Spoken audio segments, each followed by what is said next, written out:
നമ്മുടെ പ്രസാദ് ഉറുമ്പശ്ശേരി അവിടെ പ്രസാദ് ഉറുമ്പശ്ശേരിക്കൊപ്പം മന്ത്രി ഒപ്പം ഉണ്ടെന്നാണ് എൻ്റെ ഒരു വിശ്വാസം. പ്രസാദ് ഒപ്പം മന്ത്രി ഉണ്ടെന്ന് തോന്നുന്നു. നമുക്ക് പൂരനഗരിയിലെ കാഴ്ചയിലേക്ക് പോവാം.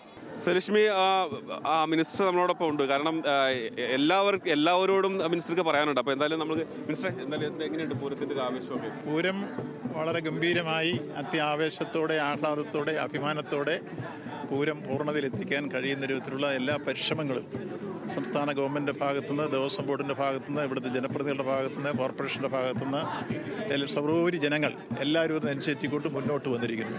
കാലേക്കൂട്ടി നമ്മൾ നടത്തിയ മുന്നൊരുക്കങ്ങളുടെ എല്ലാ നീക്കങ്ങളും ഫലം കണ്ടിരിക്കുന്നു എന്നാണ്.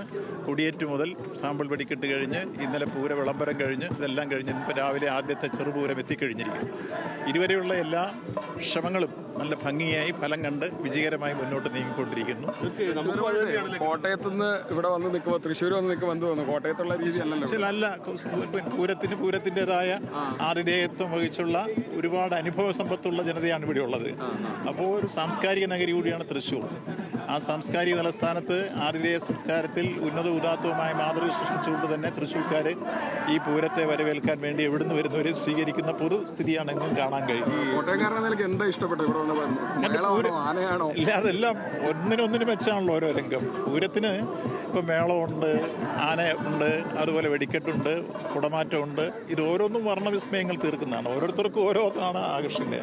അതുകൊണ്ട് പൂരം മുമ്പ് കണ്ട പൂരങ്ങൾ എങ്ങനെയാണ്, അല്ലെങ്കിൽ ആദ്യമായിട്ടാണോ? അല്ല, പൂരത്തിന് മുമ്പ് ഞാൻ വന്നിട്ടുണ്ട്, കണ്ടിട്ടുണ്ട്. പക്ഷേ സംഘാടനവുമായി ബന്ധപ്പെട്ട് ആദ്യമായിട്ടാണ് ഇവിടെ ഇറങ്ങുന്നത്. അപ്പോൾ ഞാൻ കുറേ ദിവസങ്ങളായി ഞങ്ങളെല്ലാം ഇവിടെ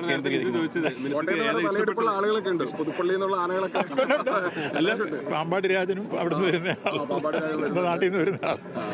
അതുപോലെ തന്നെ തിരുവിതാംകൂർ ദേവസ്വം ബോർഡിൻ്റെ ഏറ്റവും ഗംഭീരനായ ഒരു ആനയുണ്ട്, തൃക്കടൂർ ശിവരാജൻ. അങ്ങനെയുള്ള ആനകളെല്ലാം ഓരോ രംഗത്തുനിന്ന് തെക്കൻ തിരുവിതാംകൂറിൽ നിന്നും എല്ലാം വരുന്നവരുണ്ട്. അങ്ങനെയാണ് 90ഓളം ആനകളാണ് ഈ പ്രാവശ്യത്തെ പൂരത്തിന് അണിനിരക്കുന്നത്. അതും ഓരോ ഞങ്ങൾ ലിസ്റ്റൊക്കെ എടുത്തു, എല്ലാം പരിശോധന കഴിഞ്ഞു, എല്ലാം വിജയകരമായി. മുഖ്യമന്ത്രി അടക്കമുള്ള ആളുകൾ വരുന്ന ഒരു സൂചന. മുഖ്യമന്ത്രിക്ക് ഈ കേരള ഗവൺമെൻറ് വാർഷികം നടന്നുകൊണ്ടിരിക്കുക. ആ വാർഷികവുമായി ബന്ധപ്പെട്ട് ഇന്നലെ പാലക്കാടായിരുന്നു, അത് ഇന്ന് ആലപ്പുഴയാണ്. അപ്പോൾ തുടർച്ചയായിട്ട് നടന്നുകൊണ്ടിരിക്കുന്നതുകൊണ്ട് ഒരുപക്ഷെ എത്തിച്ചേരാൻ കഴിയില്ല. എന്തായാലും വളരെ സന്തോഷം. നേരത്തെ പറഞ്ഞ മിനിസ്റ്റർ പറഞ്ഞ പോലെ തന്നെ നമുക്കും ഈ പൂരനഗരിയിൽ നിന്ന് പല ആളുകളെ കാണുമ്പോഴും ആരും ഒരു പരാതിയായിട്ടൊന്നും എവിടെയും പറയുന്നില്ല. ഓക്കെ.